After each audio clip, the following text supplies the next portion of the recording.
दोस्तों नमस्कार। आज का टॉपिक है एसएससी जीडी 2022 और ये क्लास 10 है। बिना आप लोगों का समय वेस्ट किए सीधे हम सवाल पे चलते हैं। सवाल ये है कि एक हैंडबैग, एक कमीज और एक जैकेट को 2300 रुपये में प्रत्येक को खरीदा गया था। उन्हें क्रमशः 12% लाभ, 15% हानि और 6% लाभ पर बेचा गया। कुल लाभ प्रतिशत या हानि प्रतिशत कितना है? ध्यान दीजिएगा, जब भी इस तरह का सवाल आए तो आपको देखना कि क्रय मूल्य हमारा बराबर है 2300 ये हमारा बराबर है। जब क्रय मूल्य बराबर हो तो हमें करना क्या है, ज्यादा हम विस्तार में ना जाके सिंपली हम इसको 12% लाभ, 6% लाभ और 15% हानि।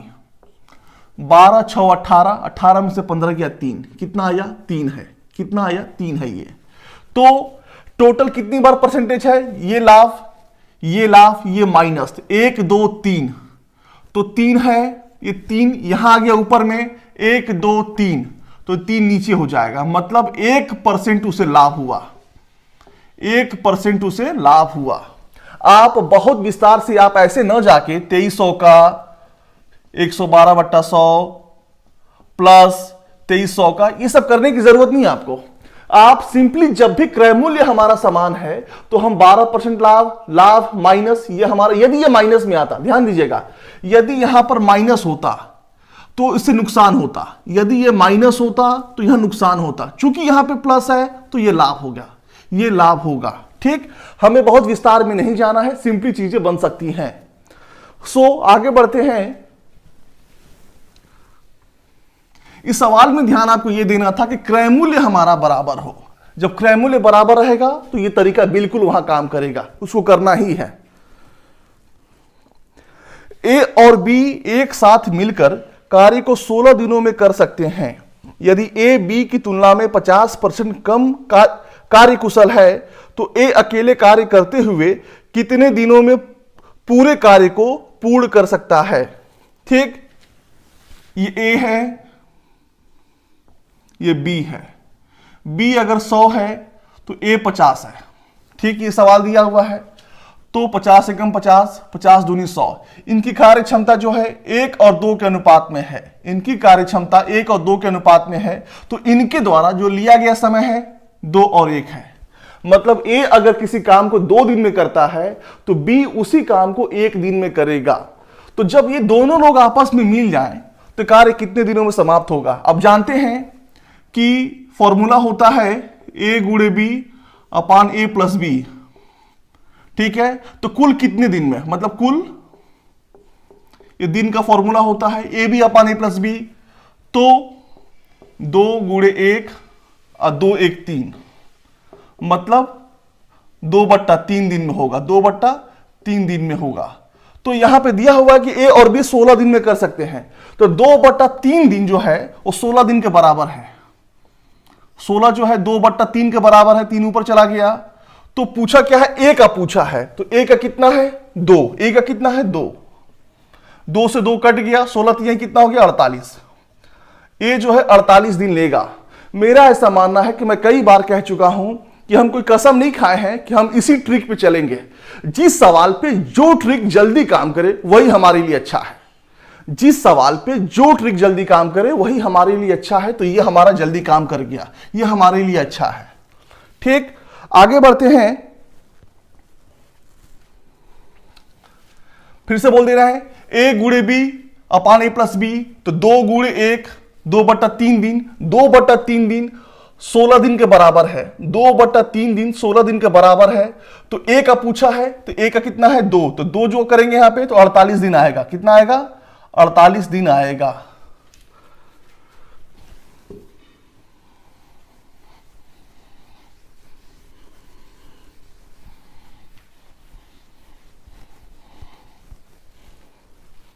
सवाल यह है कि 3 अंकों की वह बड़ी से बड़ी संख्या कौन सी है जो 4 5 और 6 से विभाज्य है? ठीक, आपको करना यह है कि 4 5 6 से विभाज्य है, तो इनका एलसीएम निकाल लेंगे हम।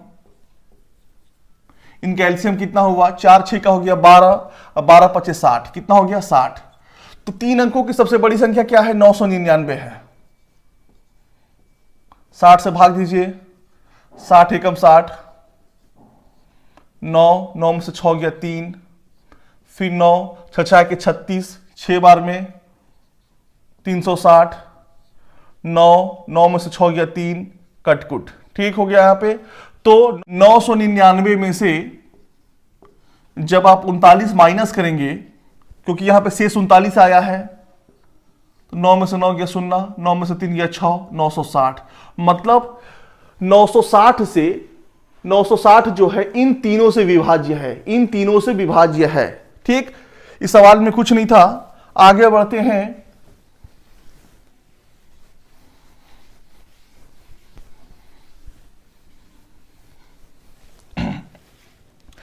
सवाल यह है कि 16,000 रुपए की राशि पर एक निश्चित वार्षिक ब्याज दर पर 2 वर्ष के चक्रवृद्धि ब्याज और साधारण ब्याज का अंतर 102 रुपये 40 पैसे है, तो वार्षिक ब्याज दर ज्ञात कीजिए। तो यहां पर पूछा क्या है? रेट पूछा है, यहां पर रेट पूछा है। तो मैंने आपको बताया था कि 2 साल का जब भी पूछे, 2 साल का जब भी पूछे तो P बराबर होता है D गुणे 100 गुणे 100 अपान आर स्क्वायर। तो P यहां पे दिया हुआ है 16,000, D 102 40, तो नीचे में 100 हो जाएगा। दशमलव के बाद 2 संख्या है तो हम 100 लिख सकते हैं। फिर ये हमारा D हो गया गुणे 100 अपान आर स्क्वायर। आर नहीं पता हमको, तो इस 3 जीरो से ये 2 जीरो यहां पे, 1 जीरो यहां पे कट गया, फिर 1 जीरो से ये 1 जीरो कट गया, ये 1 जीरो से 1 जीरो कट गया। ठीक, अब हम क्या करेंगे? 16 से काटिए इसको, 16 छक्के 96, 6 और 16 चौके 64, तो आर स्क्वायर बराबर 64 है। तो आर बराबर कितना हुआ? 8 हुआ। आर बराबर कितना हुआ? 8 हुआ। इस फॉर्मूले को आप याद रख लीजिए, ये बहुत काम आएगा।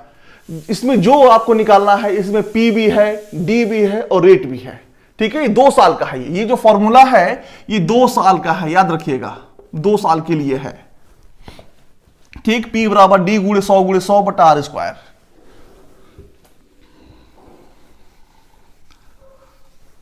आगे बढ़ते हैं।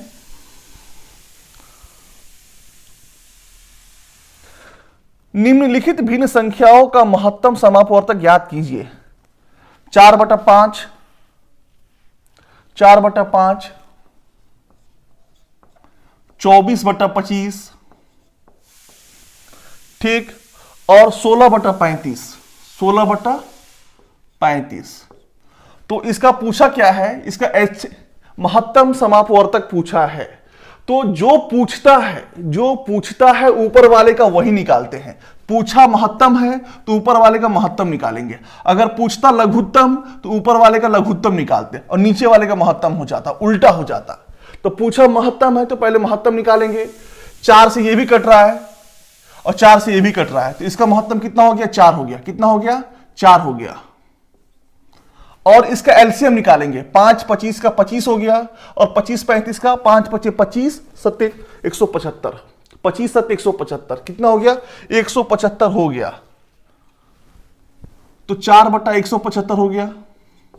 25 और 35 का आप निकालेंगे तो 5×5 = 25 अपान 7 35, 5×5 = 25 7 175, तो 4/175 हो गया। कितना हो गया? 4/175 हो गया। आगे बढ़ते हैं। सवाल यह है कि एक तार जो 14 सेंटीमीटर त्रिज्या वाले एक वृत्त के रूप में है को मोड़कर एक वर्ग बनाया जाता है। वर्ग की भुजा की लंबाई सेंटीमीटर में ज्ञात कीजिए। कुछ नहीं है, यहां पर वृत्त की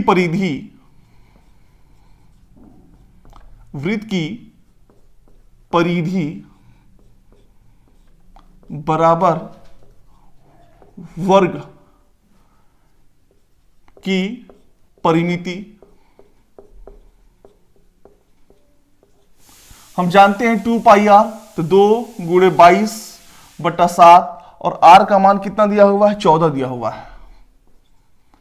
और वर्ग की परिमिति 4 गुणे भुजा, और भुजा ही पूछा है। 7 दूनी 14, 2 दूनी कितना होता है 4 होता है, इस 4 से ये 4 खत्म हो गया, तो भुजा बराबर 22, भुजा बराबर 22 सेंटीमीटर हो गया। इस सवाल में कुछ नहीं था। आगे बढ़ते हैं।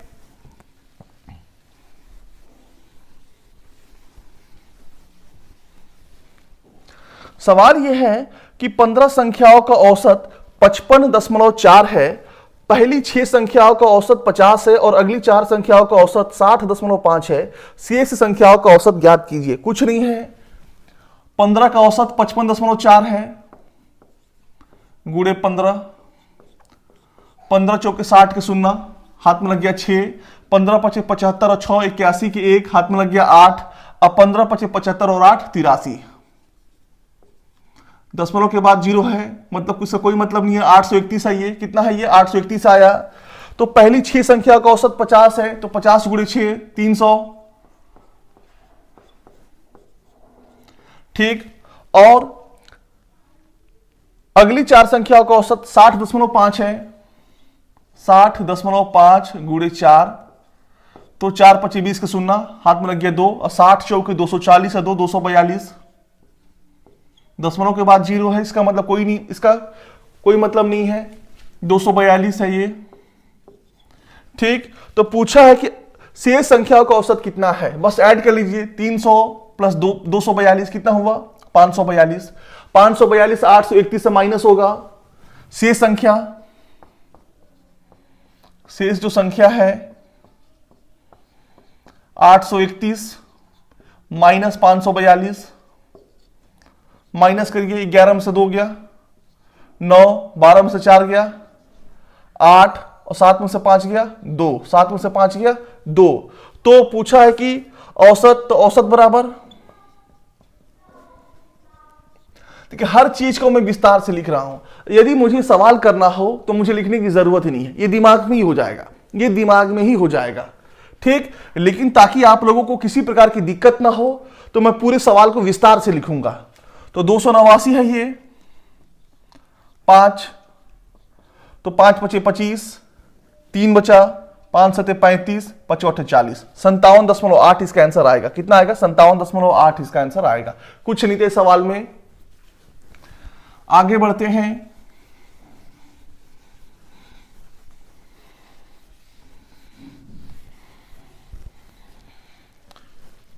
ठीक, एक प्रकाशक किसी पुस्तक को 625 में बेचकर 25% का लाभ प्राप्त करता है। 35% का लाभ प्राप्त करने के लिए उसे वह पुस्तक किस मूल्य पर बेचनी चाहिए? कुछ नहीं है, 625 में वो बेचता है तो उसे 25% का लाभ होता है, मतलब 125% के बराबर है ये। जो 625 है 125 के बराबर है, तो 35% लाभ मतलब 135 का पूछा है। 125 में आप ध्यान देंगे तो 25 25 काटिए, छोटे से काट लीजिए आप, नहीं तो डायरेक्ट 5 से कट रहा है ये। 25 25 125, 25 दूनी 50, ठीक है। 12 25 25 125, फिर 5 से 5 पचे 25, आप आराम से भी काट सकते हैं।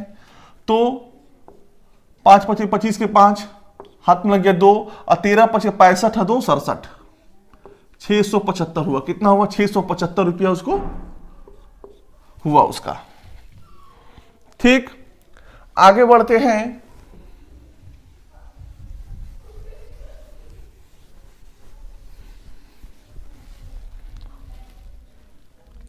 सवाल यह है कि यदि 2x प्लस 3y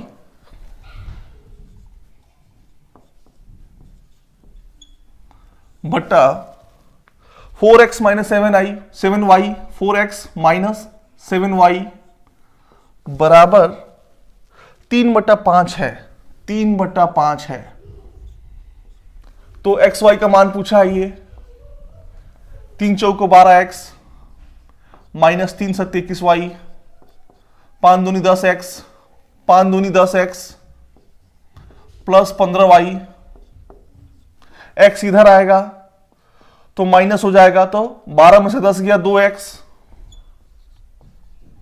और 21 जब उधर जाएगा तो 21 15 कितना होता है, 21 10 31 5 36, 36 वाई को इधर लाएंगे x बटा वाई, तो 36/2 मतलब 18/1, 18/1 हमारा आंसर आ गया, हमारा आंसर आ गया।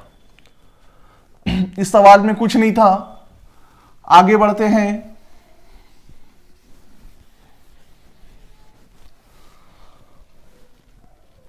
मैंने देखा है कि एक आप लोगों को चिंता रहती है कि सर आप सवाल बहुत कम बनाते हैं।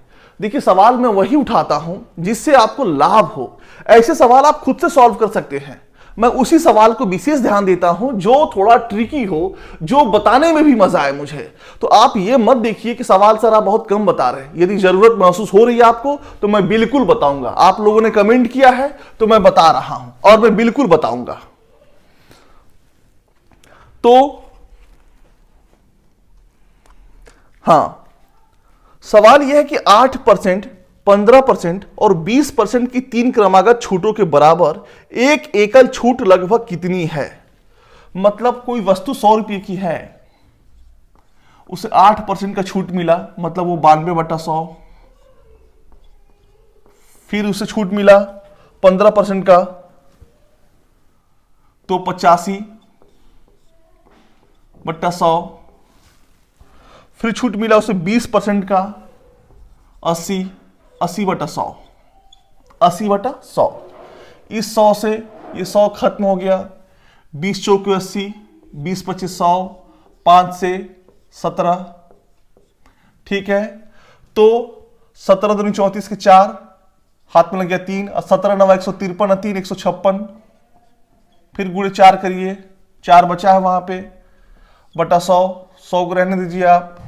4 चौके 16 के 6, हाथ में लग गया 1, 4 6 के 24, 1 25 के 5, हाथ में लग गया 2, और 15 चौके 60, 2 62। और ये जो 2 जीरो है यहां पे आ जाएगा। तो अब इसको हम 100 से माइनस करते हैं, 62.56। मतलब 100 रुपये की कोई वस्तु है, जब आप उसे लगातार 3 डिस्काउंट देते हैं तो कस्टमर इतना रुपया पे करता है, 62.56 पे करता है। तो टोटल वो कितना डिस्काउंट पाया, तो टोटल मूल्य में से ये मूल्य घट जाएगा। 10 में से 6 गया 4, 9 में से 5 गया 4, 9 में से 2 गया 7, 9 में से 6 गया 3, मतलब 37.44% की वो छूट पाया है। 37.44 की वो छूट पाया है। मतलब आंसर यहां पे राउंड फिगर में दिया हुआ है तो आंसर इसका 37 हो जाएगा, आंसर इसका 37 हो जाएगा, ठीक है। तो आगे बढ़ते हैं। P एक कार्य को 30 दिनों में पूर्ण कर सकता है और Q उसी कार्य को 40 दिनों में पूर्ण कर सकता है। उन दोनों ने 5 दिनों तक साथ मिलकर कार्य किया और फिर Q ने छोड़ दिया, तो P को अकेले ही शेष कार्य पूर्ण करने में कितना दिन लगा, कितना दिन लगा। ये दिन और घंटे में भी पूछा है। कुछ नहीं इस सवाल में। P और Q 30 और 40, 30 40 का एलसीएम 120, 3 चौके 12 होता है 120। तो P एक दिन में कितना लेता है, ये P है ये Q है। तो P इसको 30 दिन में कंप्लीट करता है, इसका मतलब 30 चौके 120, एक दिन में P 4 यूनिट काम करता है। और Q 40 दिन में करता है तो 40 तिहाई 120, मतलब Q जो है 3 यूनिट में, इसको एक दिन में 3 यूनिट करता है। तो दोनों कितना किए, दोनों एक दिन में कितना किए, 4 + 3, एक दिन में दोनों 7 यूनिट किए। और ये लोग 5 दिन तक काम करते हैं तो 7 × 5 = 35, 7 × 5 = 35 लिख दे रहे हैं इसको, 7 × 5 = 35। तो शेष कितना काम बचा, 120 में से 35 गया, 35 5 40 और 60, 65 20 85, कितना बचा, 85 यूनिट काम बचा है। और 85 जो यूनिट है वो P अकेले करता है। तो ये 85/4 मतलब 21 चौक 84 होता है, 21 सही 1/4, 21 चौक 84 1 85/4, ठीक। अब ये दिन है तो एक दिन में 24 घंटे होते हैं, एक दिन में 24 घंटे होते हैं तो 24 कर लीजिए इसको, 4 छक्के 24, मतलब 21 दिन 6 घंटे, 21 दिन 6 घंटे लगे। इस सवाल में कुछ नहीं था। आगे बढ़ते हैं। सवाल यह है कि एक छात्र के अंक गलती से 78 के बदले 92 दर्ज किए गए थे। इसके कारण कक्षा के औसत अंकों में आधे की वृद्धि हो गई। कक्षा में छात्रों की संख्या कितनी है? मतलब उसको मिलना चाहिए था 78, लेकिन वो पा गया 92।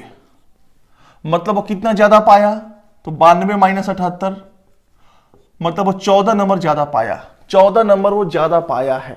ठीक, जब वो 14 नंबर ज्यादा पाया है तो बच्चों की जो औसत अंक है उसमें आधे की वृद्धि हो जाती है। 14 से आधा अंक बढ़ जाता है और बच्चों की संख्या हमें नहीं पता है। तो माना बच्चों की संख्या x, माना बच्चों की संख्या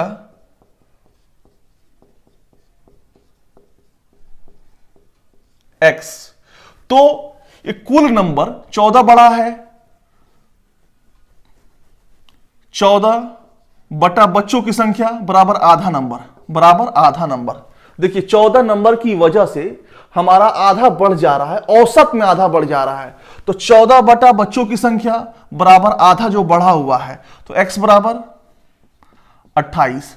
मतलब टोटल कितने बच्चे हैं? 28 बच्चे हैं। टोटल 28 बच्चे हैं। ठीक, इस सवाल में कुछ नहीं था। आगे बढ़ते हैं।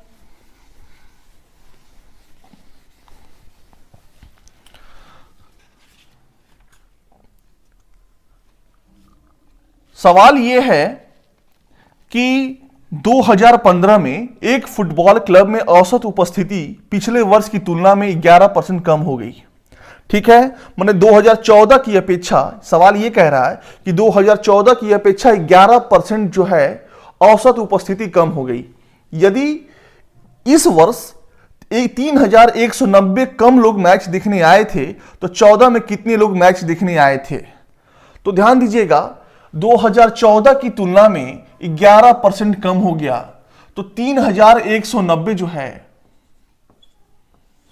यह 11% के बराबर है। तो 100% कितना हुआ? ठीक है, 11% कम हो गए और दिया भी है कि 3190 कम हो गए। तो 11% बराबर ये, तो 100% कितना हुआ? तो 11 दूनी 22, 11 नवा 99, 0। तो 2014 में 29,000 लोग थे। कितने लोग थे? 29,000 लोग थे। ठीक, इस सवाल में कुछ नहीं था। आगे बढ़ते हैं। सवाल यह है कि एक वस्तु पर 15% की छूट देने के बाद भी उस पर 19% का लाभ प्राप्त होता है। 25% की छूट देने पर प्राप्त प्रतिशत लाभ कितना होगा? ध्यान दीजिएगा, अपने जितने भी वीडियो हैं, जितने भी मेरी क्लासेस हैं, मैंने बताया है कि जब भी इस तरह का सवाल आए तो दिया है कि 19% का लाभ प्राप्त होता है। 19% का, इतना डिस्काउंट देने पर इतने परसेंट का लाभ होता है, तो उसी लाभ में 100 को ऐड करके अंकित मूल्य मान लेते हैं। अंकित मूल्य मान लेते हैं। तो यहां पर 19% लाभ प्राप्त होता है, तो 100 प्लस 19, 119। देखिए यहां पर जो है अंकित मूल्य नहीं दिया हुआ है, तो हम अपने हिसाब से मान सकते हैं। ठीक है, बस कंडीशन उसके फुलफिल होने चाहिए। तो 119 अंकित मूल्य है। इस पे जब वो 15% की छूट देता है, मतलब 85%, तो उसे 19% का लाभ होता है। मतलब 100 प्लस 19, 119, 119, 119 कट गया। ये 85 रुपया हमारा क्या निकल गया? ये हमारा क्रय मूल्य निकल गया। ये हमारा क्या है? ये क्रय मूल्य है। ठीक है, मैं कई बार ये बोल चुका हूं कि क्रय मूल्य बराबर होता है अंकित मूल्य गुणे 100 माइनस डिस्काउंट बटा 100 प्लस लाभ। ठीक है, ये हम क्यों करते हैं? चीजें राउंड फिगर में आए, दशमलव में ना आए, बट्टा में ना आए, राउंड फिगर में आए। तो सवाल यह दिया हुआ है कि यदि छूट 25% हो जाए तो बताइए लाभ परसेंट कितना होगा? अंकित मूल्य तो सेम है 119, 25% छूट का मतलब 75% भी बेच रहा है वो। 100 में से 25 गया 75, 75 बटा 100, 25 3 75, 25 चौको 100। ठीक है, तो 357 19 3 57, 3 एकम 3, 357/4। जब इसको आप हल करेंगे तो 4 अठे 32, 3 4 9 36, 1 4 दूनी 8, 4 पचे 20, 89 रुपया 25 पैसा आया। 89 रुपया 25 पैसा आया। तो इतना में वो बेच रहा है, इतना में वो बेच रहा है जब वो 25% की छूट देता है तब। तो क्रय मूल्य हमारा ये है और लाभ हमारा ये है, और यहां पर इस विक्रय मूल्य है, ये क्रय मूल्य, ये विक्रय मूल्य। तो लाभ बराबर 85, 4 कितना होता है 89, 4 रुपया 25 पैसा, 4 रुपया 25 पैसे का उसको ये लाभ हुआ। ठीक है, 85, 89 में से 85 किया 4 और 25, 4 रुपया 25 पैसे का लाभ हुआ। तो लाभ परसेंटेज बराबर होता है लाभ बटा क्रय मूल्य। क्रय मूल्य 85 है गुणे 100। अब ये जो 2 जीरो है, दशमलव के बाद 2 संख्या है, तो इसको खत्म कर देगा वो, ये दशमलव खत्म हो जाएगा। ठीक, तो 85 में 5 25 25 के 5 हाथ में लग गया 2, अब 5 8 40 2 42। ठीक है, चलिए 5 से काटिए आप, 5 25 25, 5 8 40, 2 5 25 25, फिर 5 नहीं सॉरी यहां पे 17 होगा ना, यहां पर 17 होगा। ठीक, और उसके बाद 17 पचे 85, मतलब उसे 5% का लाभ हुआ, उसे जो है 5% का लाभ हुआ। इस सवाल में कुछ नहीं था, इसीलिए हम कहते हैं कि वीडियो को पूरा देखना चाहिए ताकि किसी प्रकार की दिक्कत आपको ना हो। आगे बढ़ते हैं।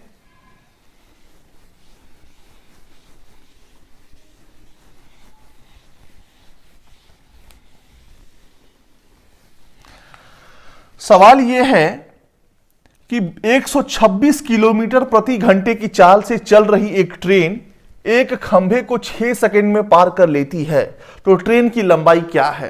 ट्रेन की लंबाई क्या है? तो 126 किलोमीटर प्रति घंटा, इसको हम मीटर में कन्वर्ट करेंगे तो 5/18। ठीक है, किलोमीटर को मीटर में परिवर्तित करने के लिए 5/18 से मल्टीप्लाई करते हैं तो 18 7 126, मतलब ट्रेन जो है 35 मीटर पर सेकंड के हिसाब से चलती है, पर सेकंड के हिसाब से वो चलती है। ठीक, तो ट्रेन की लंबाई जो है, लंबाई मतलब दूरी मान लीजिए, दूरी बराबर चाल गुणे समय, दूरी बराबर चाल गुणे समय। ट्रेन की लंबाई को हम दूरी मान लीजिए आप, तो ट्रेन की लंबाई को आप उसको दूरी भी मान सकते हैं समझने के लिए। लंबाई चाल गुणे समय, समय कितना है 6 सेकंड है, 6 25 30 के 0 हाथ में लग गया 3 और 6 18 3 21, 210। कितना है ये 210 है। इस सवाल में कुछ नहीं था। आगे बढ़ते हैं।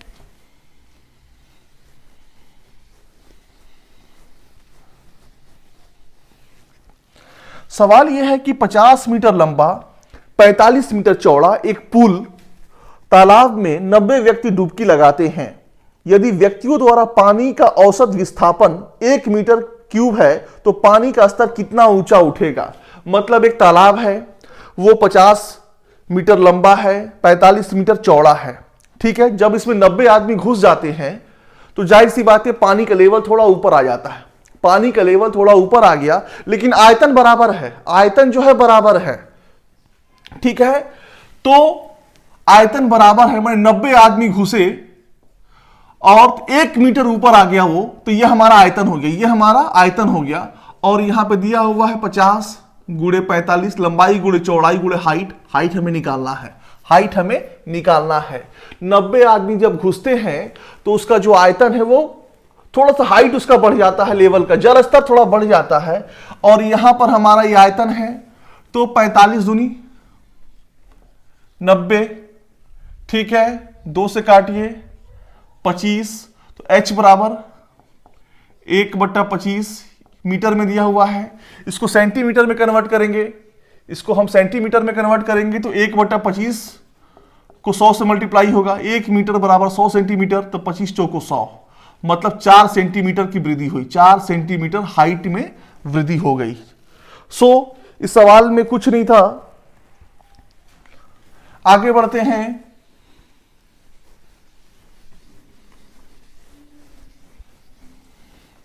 सवाल ये है कि एक्स स्क्वायर अनुपाते वाई स्क्वायर बराबर 9:25। मतलब हम लिख सकते हैं एक्स बटा वाई बराबर 9, 3 का होल स्क्वायर है और ये 5 का 3/5 हम लिख सकते हैं। एक्स बटा वाई बराबर 3/5 हम लिख सकते हैं। फिर क्या दिया हुआ है, फिर दिया हुआ है 2 अनुपात एक्स बराबर कितना है ये 5/15। 5/15 तो यहां से एक्स का मान निकल जाएगा 5 3 15, एक्स बराबर 6, एक्स बराबर 3 दूनी 6, एक्स बराबर 6। तो ये जो वैल्यू है जब हम यहां पुट करेंगे तो 6/y बराबर 3/5, तो 3 दूनी 6, 5 दूनी 10, y बराबर कितना हो गया 10। ये हमारा आंसर आ गया, ये हमारा आंसर आ गया।